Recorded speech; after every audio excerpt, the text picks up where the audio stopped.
Three, two, one. What's going on, everyone? You're watching Ash on Comics. My name is Ash, and let's get on with the comic. Excalibur, number 1. Oh, God, look at this atrocious cover. Could you put any more pink? I think it's kind of appropriate, actually, having this cover, because it feels like you're looking through a pink lens. Everything's all shifted, the hue, the color is pink. So it's like you're looking at through rose-colored glasses. Now, I haven't seen a single review. I haven't heard anyone talk about this book. But I'm going to make a guess. I'm going to make a guess that people are liking this book, and they're going to be giving it some praise. And I believe there's some rose-colored glasses going on here. Now, this book is not terrible by any means. Let's just talk about it. First, we get a white page. The days of Charles Xavier's world-changing announcements. Several of the world's most powerful magic users also received a transmission as Apocalypse introduced himself to his fellow sorcerers. Paradigms have shifted. With any shift, things fall between. People believe in the unbelievable. Power inverts. Blobbity, blobbity, blobbly. We get this long wall of text that really doesn't tell us much of anything. Now, I was very critical about these white pages when I was reading the House of X Powers of 10's stories, mostly because they seem to inflate the page count of the books, and of which Marvel then uses an excuse to inflate the price point of the books. And I was like, it's just literally a white page of text. Like, you could have done this on Microsoft Word. And now you're selling me $5 books for this.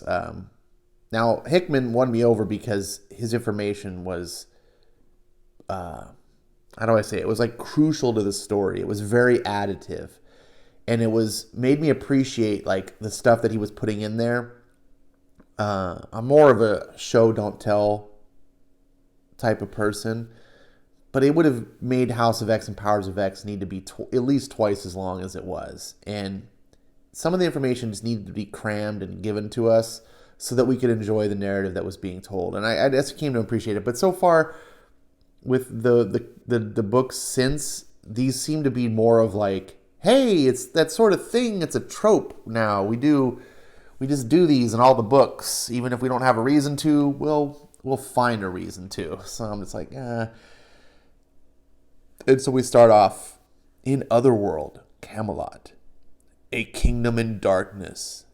Its beloved king, Arthur Pendragon, missing. On my mark, arrows of flame, men, burn the catapults. Sir Gaheris, with me. You won't be bothered long.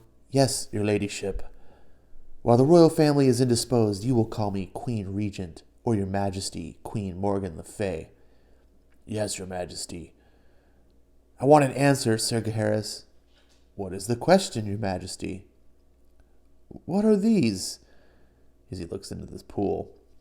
We are a kingdom at war. I am trying my damnedest to keep Camelot safe while our royal family is indisposed, and this white witch lobs hell at our doorstep. You are the knightly commander in charge of the realm's safety, so that your pretty wife and precious babies may sleep at night. So you will find me the answers at the bottom of the well. And she plunges his head into the waters. Tell me, Sir Gaheris, what are the things in my scrying pool, tainting the waters of blessed Avalon? She's drowning in the water. What is this weed that pollutes the kingdom of Camelot? That's a good question. And then we get another white page. All hail! It's the dawning of a new day for Mutantkind. And with unprecedented Krakoan peace comes the chance for prosperity, for growth, for magic. But there's a war raging on in Otherworld, a threat that demands the attention of Captain Britain and Excalibur. Now, why? Why does this demand Excalibur? Otherworld is a completely other dimension. I don't know why it needs bunch of, forgive me for saying this, privileged white folk in first world countries going over to there and policing these other people and their way of life. I don't think that was an intended allegory. I think it's very accidental. I think the writing team didn't understand what they were kind of being an analog to, but it's right there in everyone's face. And then here we get the credits, and so we start off with the Braddock Academy, Malden, England. Aunt Bessie's going away. I want her to stay here. Sweetie, darling, we can go visit her whenever we like. Blobbity, blobbity. Oh, look, it's got clothes, and I'm packing away to go to Crow in Paradise, and my brother Brian is looks like a doofus, and he's just like, oh, you should go. I think it's going to be good for you. Of course he does. Of course he thinks his sister should go away to mutant supremacy land. Makes no sense. And here I think is we're going to start seeing the problems, as long as the writers do their job, that some of these mutants have family that are humans. It's very difficult to be a supremacist when your twin sibling is the thing that you're a supremacist against. And how do you have that anyway? How do you have a twin sibling that's part of a different species? It's not really possible. And for this type of thing, I've always maintained that the comic science is whack. It's not even considering real science. Humans and mutants are all the same species. They're all humans. If you are an evolutionary strain of humanity, for example, if you were born with one of the humans today who are born who don't get an appendix, you're still a human. You're not a mutant, right? We can say that's a mutation, perhaps. We can make an argument for that, but you're still the same species. I don't now all of a sudden have this fear and hatred of you. Oh, you're something different, and you hopefully don't turn around and go, I'm superior to you, you appendix low breeds. It's just this whole premise is starting to wear thin for me. And especially when I see these things that the writing staff just seemingly ignores. Like, oh, yeah, mutants are all beneath us, except for you, my twin brother. Anyway, so she goes to Ibiza, as they talk about it. Brian compares this to. And Betsy's like all shy, and they're like, "Look, this is like a hippie commune. Look who it is! Oh, hi, Betsy Braddock. Welcome home, Psylocke." Oh, that's Gambit. That's a bad voice for Gambit. I'd rather you just called me Betsy for now. Why? Could someone explain to me why in the comments? Why this woman has been to hell and earth with these people? Some of these people, as the X-Men, she's died with them. This is her family. Why would she? And then, oh, I get it. She doesn't want to be called Psylocke because of Quanon and this stupid idea of they're two separate people. And yay. Mr. Apocalypse? Sorry, that's a bad voice. Please, Trinery. I prefer you call me the Symbol. Sure, I can pronounce that if you are willing to take a look at the gate. We've isolated it for you. So Apocalypse now apparently is the artist formerly known as Prince. And he's decided to call himself something with some symbol that's not pronounceable. We're not told how to pronounce this, so it's really stupid. It's just as stupid as when Prince changed his name to that weird funky symbol, and people have just had to call him the Symbol because no one understood how to pronounce the name that he changed himself to. And then eventually people just started calling him the artist formerly known as Prince, and then he eventually went back to being Prince. And Prince was a weirdo. Prince was a completely eccentric weirdo. So I guess it kind of makes sense. Here, this is just dumb. This is dumb. Apocalypse is not an eccentric, bizarro, weirdo guy. Like, so we talking about these gates. There's a gate that's been made. There's a lot of dialogue trying to explain all this. This gate goes to Avalon, but the problem is they can't go through it. Something's blocking it. Apocalypse talks about magic, and we will need a champion to breach it. And then another white page breaking up the story. From the Krakoan grimoires, where it is a magical certainty posited in the texts of nearly every occult paradigm that, as above, so below. The energetic surge delivered by the opening of the Krakoan gates and the rise of Mutantkind creates an inverse, a magical mirror wherein, so below, as above. With the creation of the new paradigm, blah, blah, blah, blah, blah, blah, blah, blah, blah, blah. X is a generative force. X has no below, no above, whatever. It's superior to the zero or the circle. So now X as superior requires something. This is a bunch of gibberish nonsense. Again, it's one of those things. It's like where Hickman used this to great effect to convey really strong ideas, some dense information to pass it along that was important to kind of grasp everything that was going on. This just feels like not additive. It feels like tacked on. Just I have a quota of 4 to 6 white pages per issue. I got to figure out what sort of content to put in here. Meanwhile, at Fairgreen Hall, the moors, North Yorkshire, and we see it's Witch Coven of Solar Blackwood. Mariana Stern, High Priestess. You got a knight in plate armor, blah, there's ghosts, blah, blah, it's not from around here, what's going on, blah, blah, blah. Quickly, let's cut ourselves and do magic, send it away. It's the Herald of Morgan Le Fay, and she shows up, and she says, Mortals, it is through the grace of my power that you are able to do magic. As the moon turns her back to us, so too I give and take away. You who draw your magic from my realm, I have taken that magic from you until further notice. Do you know why? None of you say a word. My lady, I assure you, the Druids of Solar Blackwood are committed to the service of the matter of Britain. We would never cross you. But you have! My kingdom is at war. I can trust no one, least of all you mortals who live in the dirt like peasants and fight one another like cats. This weed pollutes the holiest place of my kingdom, the waters of Avalon, from which I draw my power and protect my people, and through it I see sorcerers who work against me. So they respond, My lady, those flowers are new to this world, a mutant species. We cannot, which breed or human, I care not. You are all the same to me. Oh, that's good. She's not a supremacist.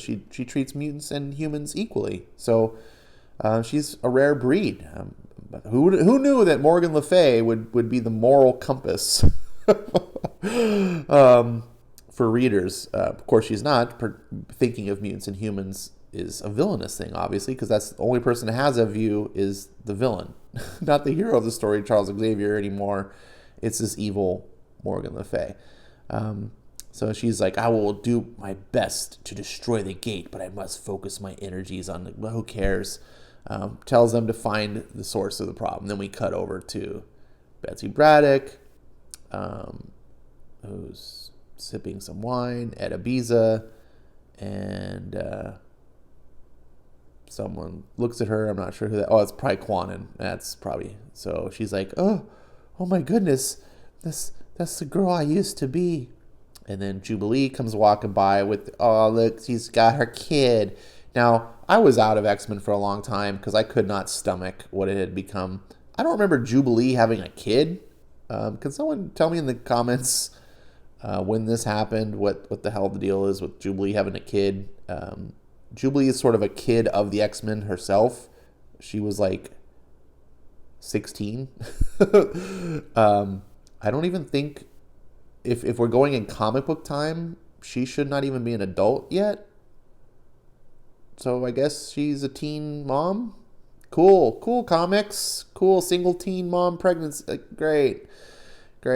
And then here we get, I presume this is Gold Balls. Again, I didn't read the Bendis X trash. Fabio, now he wants to go by Egg, which is a cooler name, but he's a complete doofus. It's good to see you too. In fact, we've been hoping you'd show up. Would you mind coming to the hatchery? And I'm going by Egg now. Well, that's not gonna stick.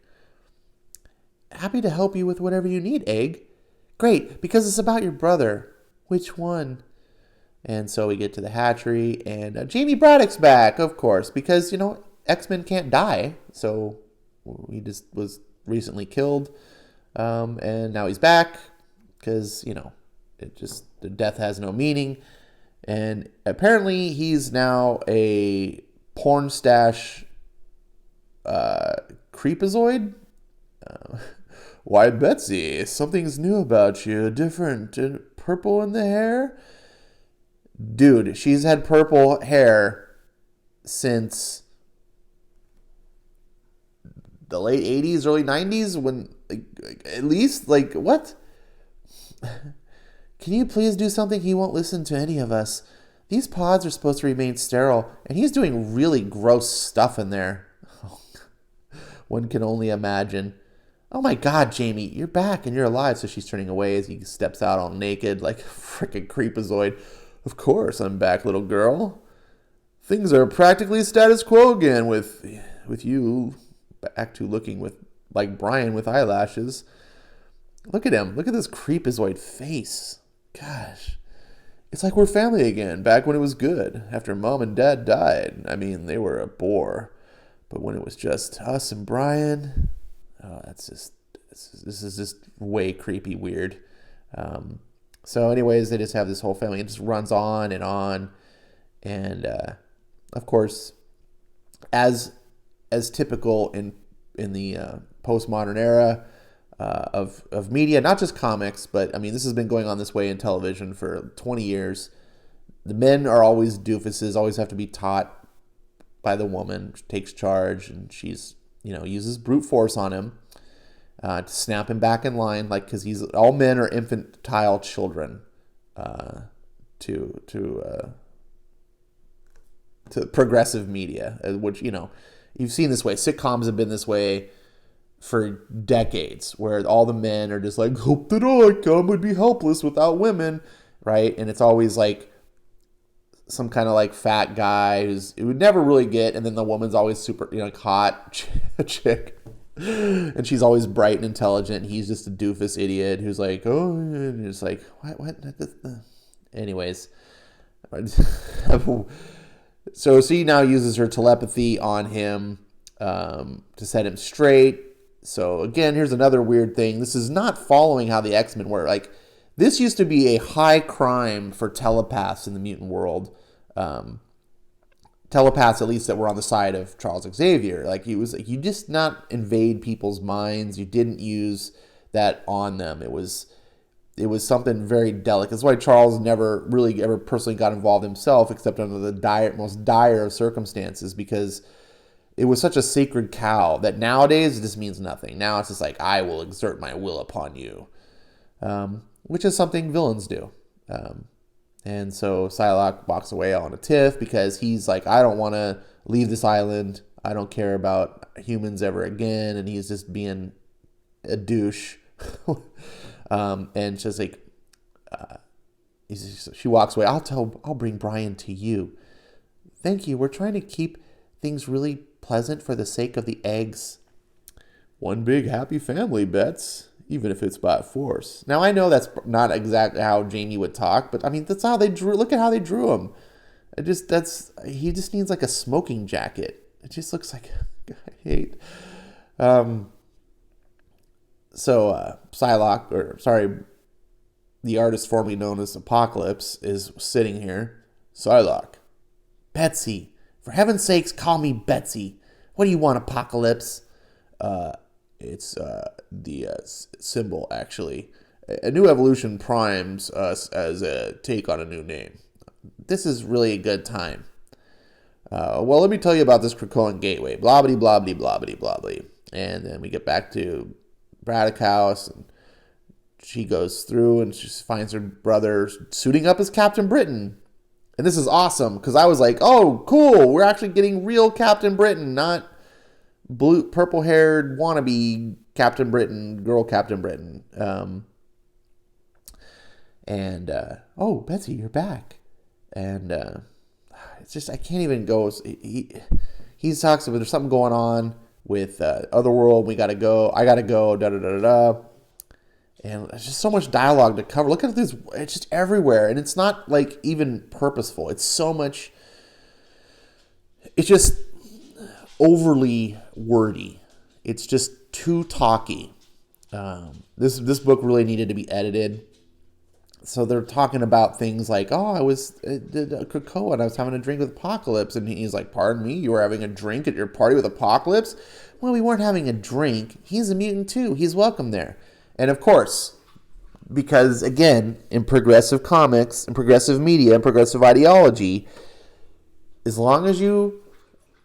Oh, dog, really? You got a drink right now? As long as you are a card-carrying member, you are on the same team. Now, I didn't want to get political with this. I really try to avoid politics in talking about comics, but I can't help it when a comic is being overtly political. If you look at the Democratic National Committee, right? In 2016, they were caught red-handed fixing the election against Bernie Sanders. Now, Bernie Sanders, like a good card-carrying member, instead of being outraged and being like, oh my God, I'm going to take some sort of actions, I'm going to run third party, I'm going to sue, I'm going to maybe look into criminal investigation, corruption, No. He was a good little boy. He turned around and he endorsed Hillary Clinton. And we fast forward to today, and guess who's running for president under the party of the Democrats? Bernie Sanders. Because it doesn't matter if your enemies are part of your ideology, they're part of your party or your group, that group sticks together no matter what. They'll stab each other in the back behind the scenes, but they stick together like glue. And that is what we're seeing here is an analog with the X-Men. Or, yeah, I'm going to call all of this is all the X-Men. It doesn't matter that Apocalypse has murdered perhaps millions of people. He's an absolute villain. He's killed X-Men. Does not matter. He's now a card-carrying member, and it's all part of Krakoan society, and everyone's welcome, and bygones are bygones. We're all mutants. So that's what matters more than anything. Not the content of your character, but the, characteristics of your X gene. You got the gene, then you're on the same side. So he talks about he's got to go to Avalon. And she's like, well, I'm going with you. And he bends the knee to her. There's nothing more noble. I'd be honored to have you. For Avalon. For Avalon. And so they go to Avalon. And immediately, Morgan Le Fay's there to greet him. And she takes him over. And, she's talking about witch breeds, which are mutants. I called you here to begin your hunt for the witch breed who polluted my waters. And they're both like, witch breed? I didn't expect you to start with your own sister, but so be it. Take her, my coven. Drop her into the waters that her people have choked with their filth. From there, we will find the source. And so then we go over, now it's Gambit. And this is... I know they're trying to just introduce all these characters into the story, but you could have done this in like issue 2. We didn't need all of this crammed in. So Gambit's trying to be like, woo woo woo, let's get into the sack and make some nookie. And she's doing the whole thing, like put him off, and she's like, I'm not wearing a bracelet, my power dampening bracelet here in Krakoa, so don't get excited, you man. And he's like, well, I'm creative. Maybe you won't need it. You do always find a way to surprise me. But she replies, if I'm being honest, I was looking forward to get back to work. Because, of course, you don't have time to be fooling around the sheets with no man. You got to get back to work. Um, all men do is they just want sex, and women, they run the world. But you wouldn't know it because they keep making comics complaining about how they don't run the world and how they're victims and they're just the patriarchy. I don't see any patriarchy anywhere. I see matriarchy in the fiction. It's and you're trying to tell a story about the. Anyways, I'm going down that rabbit hole again. And then they show up to Apocalypse, and Teenie Howard does her best here to. Again, we see Apocalypse. I insist that you call me the artist formerly known as Apocalypse. The joke gets old. She does her best to kind of make Apocalypse seem a bit of a villain. He's not just like Mr. Nice Guy. It could be more. I just don't even see Apocalypse working with these people. He has some talk here and there about like, oh, this is what we've always been wanting. Be superior to the humans. And I was like, Apocalypse was never about being superior to humans. It was always about survival of the fittest. Mutants, humans, aliens, shit didn't matter. Now, he believed that mutants were the superior, and that was just like part of it, but inferior mutants had to go. Now it's all become this ideological thing of, like he's more like Magneto. It's just, it doesn't make sense. And so he's talking about this whole thing, and then Jubilee shows up, and first of all, you're crazy if you think I'm bringing my son to see you. They sent for her, and this all feels like a really kind of weak attempt to pull this ragtag team of people who don't belong together. Betsy and Brian obviously make sense together because they're brother and sister. I don't know why she has a sword. She did the whole psychic dagger thing when she became Asian Psylocke. She was trained by the Mandarin. But then when she became back to white European descent Psylocke, she decided, I'll be a broadsword instead of a dagger. I don't know. So Morgan Le Fay uses her powers to take over Brian, and Psylocke is, trying to, save him, and he's fully under his control, and she's like, he would never kill me, because she orders him to kill her, and Brian has just enough will. He's like, I am her champion. I am hers. Please. And then we see, this is a cool scene that it's probably not going to come across that way because of how I'm covering this book, but we see Apocalypse has been using Rogue to try to dampen the gate so they can get through. Oh yeah, that's right. Jubilee is there because she was the last person to actually talk to Psylocke, so Apocalypse wanted to probe her mind. And so she's like, that's all I remember. Can you please get out of my head? I found her. She's in distress. Now, Rogue. So Rogue uses her ability, starts dampening the gate. And this is where the comic book gets okay. Like, there's a plot here. And we see Psylocke's in distress with her brother. Her brother is now this Dark Knight. Who, she's like, no, Brian, no. And then all of a sudden, Apocalypse is communicating, Elizabeth, the gate, you must disrupt it. Apocalypse, what are you? Stop her.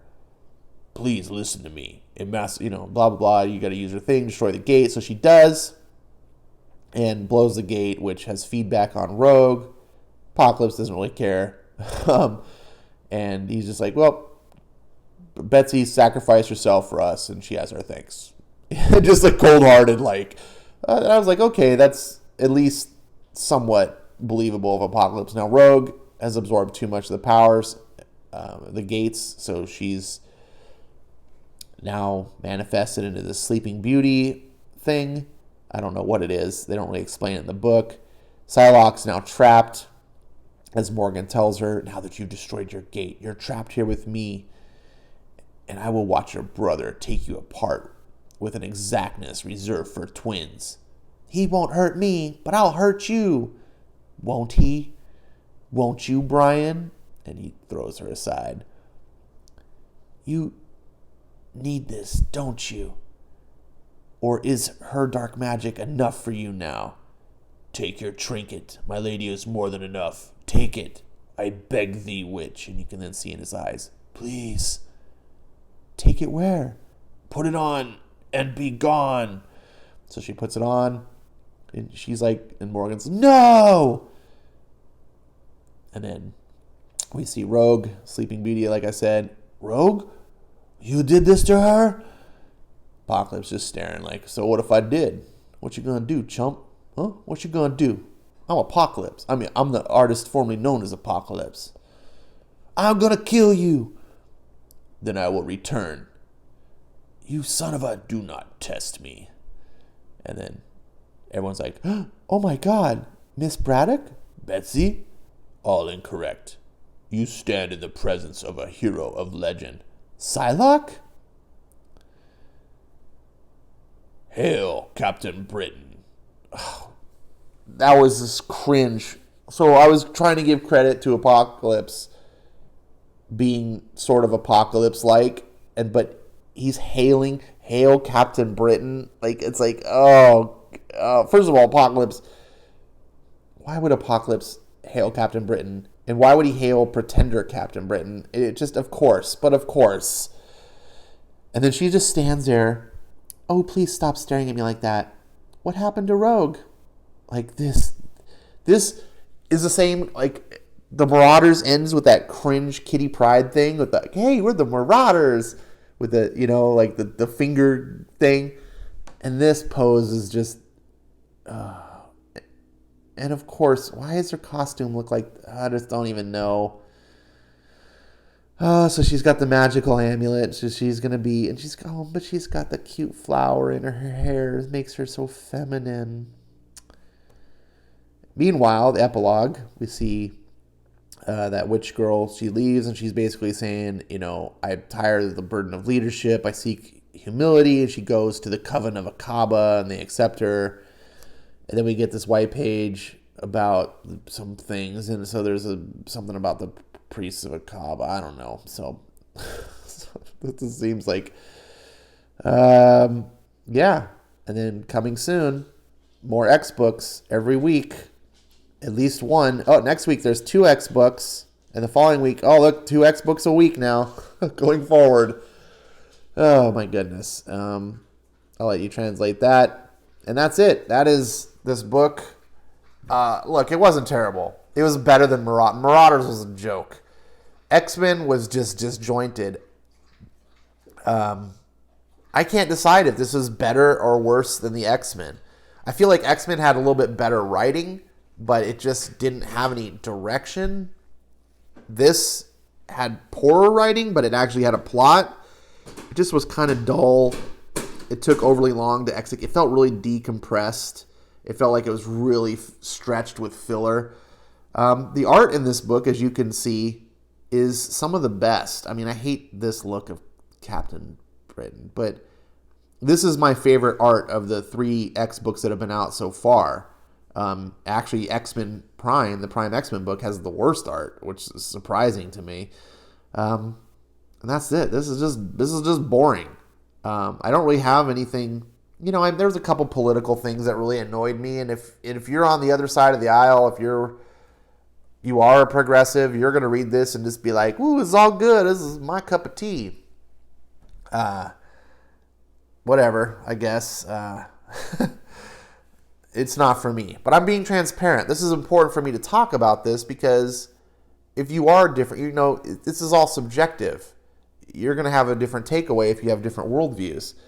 But what's important is about the writing here, and it's just, like I said, it's just kind of stale. It's actually better than I expected to get from T.D. Howard, but I don't expect it to get much better. And I just was kind of bored. I don't care to really know what happens next. I still am not sold on this team of... Whoops, what am I doing? I'm still not sold on this team. Trying to get back to the cover here. Gambit and Rogue don't make the Jubilee. Just feels really thrown in. And then I forgot who that guy is. Is that Rictor? He hasn't even been introduced yet. This probably would have been a good idea to do that too. Not introduce Jubilee, Gambit, a rogue yet. Just keep it between her, Psylocke, and an Apocalypse, and her brother. And just as the issues go on, slowly start introducing the other character. I don't know. I'm rambling at this point. This is going to be a long video. I apologize. And apologize if it wasn't interesting. The book wasn't interesting. And it wasn't like roastable the way like a Brian Michael Bendis book is. It was just sort of a trudge. So hopefully you liked it better than I did. Hopefully if you paid your, was this $5 for this, that you feel like you got your money's worth. I wouldn't, but that's me. Thank you so much for watching. We'll see you next time.